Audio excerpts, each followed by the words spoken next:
Saudi अरब और America के ताल्लुकात के माबैन बहुत ज़्यादा बड़ा तनाज़ा पैदा हो गया है, और वो क्या है, क्योंकि 6 जीसीसी कंट्रीज़ ने बहुत ज़्यादा नुकसान उठाया है अमेरिका के साथ अच्छे ताल्लुकात की वजह से। क्योंकि जब जंग छिड़ी ईरान की, तो ईरान ने 6 जीसीसी कंट्री जिसमें UAE, Bahrain, Kuwait, Qatar, Saudi Arabia को जो है वो सख्त हिट किया गया, हमले किए गए, जिसके बाद सऊदी अरब के क्राउन प्रिंस ने यह फैसला किया है कि वो अमेरिका के साथ, ट्रंप एडमिनिस्ट्रेशन के साथ नहीं चल सकते। वो उनके साथ जो मिलिट्री पार्टनरशिप है उससे निकल रहे हैं।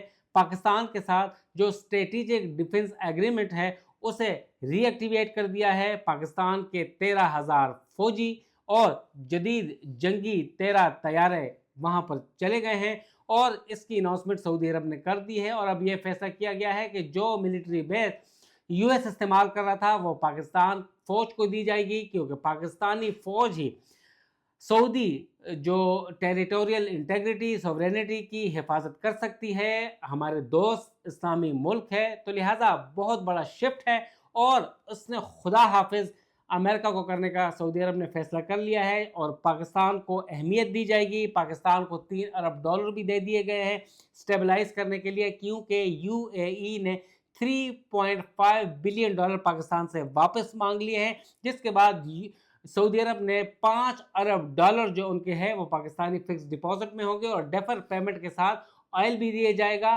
और पाकिस्तानी फौज हरमैन शरीफैन के अलावा सऊदी अरब की जो इलाकाई सालमियत को फ़रोग़ देगी, हिफाजत करेगी, और पाकिस्तानी फ़ौज और दस्ते वहाँ पर पहुँच गए हैं।